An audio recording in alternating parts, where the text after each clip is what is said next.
As I was taking a stroll tonight, I thought, what kind of topic can we talk about tonight? Then, of course, this view caught my eye, and I thought, aha, people having trouble winding down before going to bed. And hey, why not use a video of what I saw tonight to help you get to where you want to be tonight, which is snuggling up in bed, sound asleep. Let's get right to it. Who knows, maybe it'll be the sound of my voice that puts you to sleep tonight. Whatever it's going to take to give you those sweet dreams. Years ago, I was helping my father trying to fall asleep because with his job, he was working midnights. And not only did he work midnights, but he worked midnights 7 nights a week because it was just easier to get into a routine. And no matter what shift you're on, or even if you're retired, you want to have a nice routine before going to sleep, falling asleep around the same time, and getting up at the same time. Because if you're an avid listener, you know that I talk about hormones and how balanced they get by you falling asleep and getting up at the same times each day. Now, the problem with a lot of people, along with my dad, when it came to trying to get to sleep and you're sleeping during the day because you're working all night, is how do I stay asleep when my body's biological clock, my circadian rhythm, is trying to tell me, hey, it's time to get up. It's time to, get going. Let's get doing some stuff. And your mind might be doing the same thing before you fall asleep that night. If your brain is racing every night, what do you do about it? Do you try and shut it down by numbing the brain, basically forcing it to shut down with maybe some alcohol, right? Glass of wine, shot of whiskey. Do you try to shut your brain off by thinking about something else? Maybe it's watching a movie, watching television. Now, if you are a high achiever, you've got a lot on your mind, you've got a lot to do, and you're alone, right? No spouse, no partner, no family to take care of at night. How do you shut down that brain without reverting to a coping mechanism that's ultimately going to stunt your growth when it comes to your everyday life? And that could be stunting your growth in business, stunting your growth in relationships, because you just don't have the brain capacity anymore. Now, there are lots of pills that you can take, but boy, they can really do a number on you. For a lot of my people, those sleeping pills, all they do is make you so groggy when you wake up because they mess up with your hormone systems. Yeah, they mess up with, your sleep pattern, how long you are in REM sleep, when you get into the REM sleep, when you get out of the REM sleep. And then what happens is you go from one coping mechanism to another. And what good is that? Next thing you know, you've got 5 or 6 things that you're trying to do just so that you can get to sleep at night. What some of my people have tried in the past, right? They've gone through, they've tried everything from cannabis, melatonin, magnesium, jotting down their thoughts, their eyes tired from reading, usually reading from a Kindle or some other type of electronic device where lights are coming right at your eyes. Whatever it is that they tried did not work.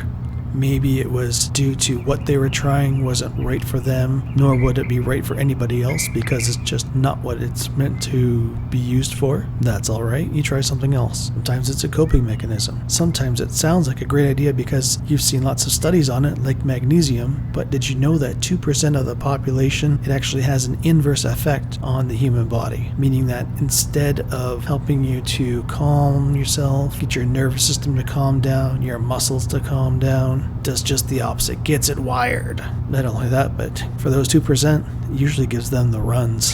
Have you tried white noise? A lot of my people have tried that and they swear by having it because it gives them something to think about instead of thinking about their own problems. Now, just by me saying that, what do you think? Are they trying to run away from something, or is it just that they need a break and they need to hear something else other than their thoughts? If you're thinking it's definitely the former rather than the latter, you are correct. They are just trying to drown out their thoughts with some other noise. And when that happens, the body decides, you know what? You're not listening to me, so I will do something else to let you know that I mean business. That you need to pay attention to what I'm trying to tell you. So it'll come up with other ways. It always does, right? Now, are you a person that normally works until you go to bed and then you just go to bed and try to shut everything down? That may work for you for a little while. If it does, great. If it's not working for you and you're up trying to fall asleep, maybe even listening to this because you just can't fall asleep, then that's not right for you. You may want to try to shut down work, say 30 minutes to 45 minutes before you want to go to sleep, then immediately go into a nice routine that helps you to unwind, doing things to get yourself ready for bed, right? Brushing your teeth, taking a shower, doing things that do not involve a screen. So maybe you're cleaning up, putting the garbage away, putting the recycling away. Maybe you're writing in a diary or some type of journal. Hint, hint. Doing that brain dump that we've talked about in the past. That brain dump is great. And if you're somewhere, maybe you're in a hotel room and you've used up the pad of paper, or there is no pad of paper, don't resort to going to your computer or your phone or anything else digital. Instead, while you're lying in bed, take your finger as if it was a pen. Start writing on your leg. Start writing across your stomach and just jot down whatever words or phrases are coming to mind. Your leg is the dry erase board. Your stomach is also the dry erase board. Your finger is the marker, and just jot things down. By doing this, you allow your brain to solve some of the issues going on so that you can get some sleep, so that you don't have this brain just full of words, full of stuff. Because by the time you finish that exercise, the brain will have quieted down. No more words coming in that are at top priority. Instead, what becomes top priority is you falling asleep. Where you sleep, is it dark? Because it should be. You might be concerned, what if I have to get up in the middle of the night and go to the washroom and I trip over stuff? Well, make sure that you have a clear path first of all. And if you are absolutely in need of any light at all, then make sure that it's a faint one, maybe in a different room. You want to basically sleep in a bat cave. This allows your body to get full rest, and you will feel so much more relaxed when you wake up in the morning. Now, if you're not one of the 2% and you can have magnesium, try to use magnesium taurate.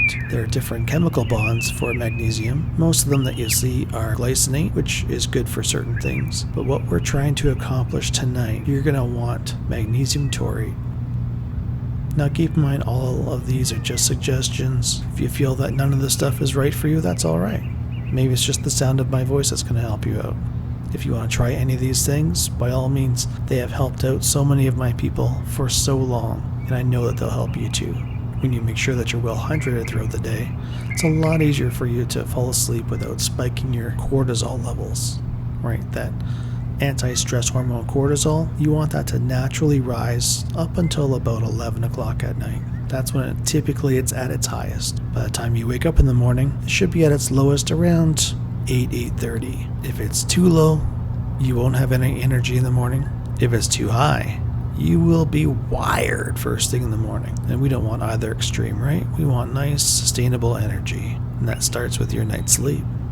So what do you do instead of opting for the white noise? An environment where it's nice and peaceful, as quiet as can be. If you happen to be sleeping next to a snorer, then you may want some earplugs. If you decide that you want to sleep next to this person no matter how bad they snore, then along with the earplugs or some sort of sound apparatus, then you may opt for something like a white noise machine to help balance out what the noise is and keep it consistent. I know for one of my people who lives in a very densely populated area and hears cars throughout the entire night, whether the window is closed or not, having a consistent noise helps them out. Now, the ideal situation when it comes to a bedroom that is prime for sleeping, one, it's going to be dark as possible, right? Like a bat cave, with absolutely nothing plugged in. We want no electrical magnetic fields interfering. You might be wondering, well, what about my phone? It's got my alarm. I need my alarm. Well, there are certainly some alarm clocks that don't have batteries and don't need to be plugged in. So give those a try. And then the last thing when it comes to having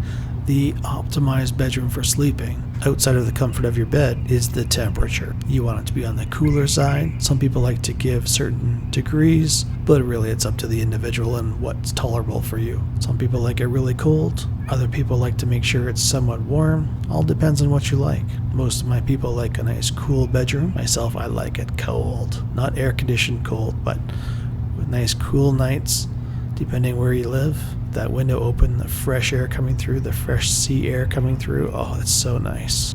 So nice any time of the year. But again, just depends where you are. If you've done all this and you're still wide awake and just wired, can't figure it out, why you can't fall asleep, then you take your trusty pen and paper or your other trusty object, your finger, start writing on your leg or your stomach the things that you are grateful for that happened within the last 24 hours. Really important. The last 24 hours. What are you grateful for that you can jot down? Things that happen to you specifically. If you're somebody who's on the thinner side, even on the leaner side, then you may want to think about having a nice protein-rich snack. Not a meal, just a snack before going to bed. Make sure it's got a good amount of fats in there. It could be nuts, fish, and again, just a snack size. Couple of ounces be good enough. You'll find that helps you to get into a deeper sleep faster. It's only if you're under the criteria of being on the thinner side or somebody who has a lot of lean muscle mass,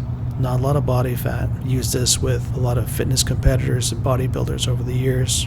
Helps out so much because it helps to rebalance certain hormones that would normally keep you awake at night. If you're the type of person that likes to have a pot or two a day, then you may want to cut down as to the amount or the same amount, but shut it off earlier so that your body gets a chance to acclimatize, get rid of that caffeine with enough time so that you can have a good night's sleep. Now, since alcohol raises cortisol levels, and it might raise your cortisol level too high too soon, making you wired, if you're one to have a glass of wine before going to bed, either cut down on the amount or maybe have it a little bit earlier or not at all. And of course, not at all being the best choice, but do what you feel is what's best for you. If it means cutting down, then just cut down to maybe half a glass instead of a full glass. Instead of 8 o'clock at night when you have it, or later, maybe it's 6, 7 o'clock. You'll notice a difference. Now remember how I was telling you about melatonin and a few other things that my dad tried in order to help him fall asleep and get the amount of hours he needed throughout the day because he was on midnights? Well, for him, and when it came to trying melatonin, all it did was give him the weirdest dreams. Oh, the weirdest dreams. So that really disrupted his sleep. And when he woke up, he was groggy. What worked for him? Making sure he was hydrated, shutting down any kind of electronics a good 45 minutes before going to bed, and taking magnesium. Thankfully, he wasn't one of the 2%, right? No matter what you try, make sure that what you try you are consistent with until you don't see it work. If you don't see it working right away, then change it. If you're not sure, then just keep doing it, providing it's not a coping mechanism, hint hint, giving it about 3-week try. No more than 4 weeks. I tell you right now, between episode 3 and this episode, these will definitely get you falling asleep, staying asleep, waking up way more refreshed. And if you're not sure, if you've got more issues that you want to take care of, then definitely do my ultimate 30-day self-mastery challenge. Within 30 days, your sleep will be so much better. You'll have a lot more focus, and you'll definitely turn some heads because you'll be producing like crazy. Now, if you're somebody who maybe you figure that, you know what, I don't get that much sleep, that's all right, I'll suffer through it. Sleep is not that big of a deal. Well, I'm sorry to tell you, but science and experience with lots of people over the years has proven otherwise. For instance, lots of studies have shown that when people don't get at least a certain amount of sleep, which could be anywhere between 7 to 9 hours on the average, their hormones not only go out of whack, but it takes a long time for it to come back, which means if you're grumpy and you don't really have any particular reason other than your sleep as to why you're grumpy, then that's going to be good enough. Because with that grumpiness comes a lot of loneliness, right? You're going to have people who just don't want to be around you, and you're not going to be able to get things done because you're just not going to get the collaboration that you need. And if you think those black circles are the worst that can happen to you physically, yeah, that's not the worst of it, unfortunately. Because aside from those dark circles, you're going to have low energy. And if it lasts long enough where you're not getting the good quality sleep, then you aren't allowing your organs to function properly because they don't have time to do the regeneration that they normally would need throughout the night. If you're a guy, that's still not the worst of it. When you're not getting the sleep that you need, then your body starts to figure out ways on what it can do to survive. Not perform optimally, because then you shift from optimization towards survival. So that means that the body will do whatever it needs to in order to survive. If you're somebody who exercises to have those nice muscles, guess what? They're going to shrink, because your body's going to break down that muscle for glucose so that it can have the amount of energy that it needs in order to just survive. Because you're on a sinking ship. You not sleeping is like a boat taking on water. It's getting heavier, sluggish, and can't survive. When your adrenal glands can't keep up with the demand, because here you are trying to run yourself ragged, not get the regeneration that you need, then those adrenal glands, who normally look like nice plump grapes, just like the kind that you see in the grocery store, nice plump Concord grapes, they start to shrivel up into these raisins. And for men, we still haven't gotten to the worst part. Your blood pressure starts to get all funky, because your heart's trying to work overtime in order to function. And if there's all kinds of plaque in there and everything else going on, guess what? That blood pressure, it's going to be a little bit high, then higher. And then next thing you know, you're going to be looking for pills to try to take care of that. And speaking from my own experience from being busy at all hours with different people, when your sleep pattern isn't the way it needs to and you don't have a regular routine, you're going to gain weight. You're going to think, oh, well, I'll just work out harder, or I'll just eat smarter. But none of those things matter, because you're not getting the rest. You can't perform when you don't get the rest. You start burning the candle at both ends. Which brings me to that very point about men and when we don't get enough sleep. Studies upon studies upon studies show that when men do not get the sleep that they need, they are definitely burning their member at both ends. That's right, you heard me. You start to shrink. And the only cure for that is to get yourself back on track, and not just for a little bit, but back on track for a long time, getting your health back in order, which means getting your workouts, getting your food, getting your rest, and taking care of stress. Getting a routine for a good length of time before you see any positive results coming back. And men don't want to have anything burning at both ends to begin with, and for it to take that much longer to come back, we don't want that. We don't want that at all. So make sure that you take care of your sleep environment so that you can have that routine, get the amount of sleep that you need, and that good quality sleep. Not only will you and your friend be back to full strength again, your partner will be excited too. Now, for all of you who are still awake, go ahead and do all these tips that I talked about. For those that I put to sleep with my voice, thank you very much for that compliment. Make sure to save this so that you can use it the next time that you have insomnia. This is Maximum Human Performance with Brad Vaillancourt. Thank you very much for watching and for listening. Now, when you're really ready to change your life, do the ultimate 30-day self-mastery challenge. It'll change your life forever. Just click the link below.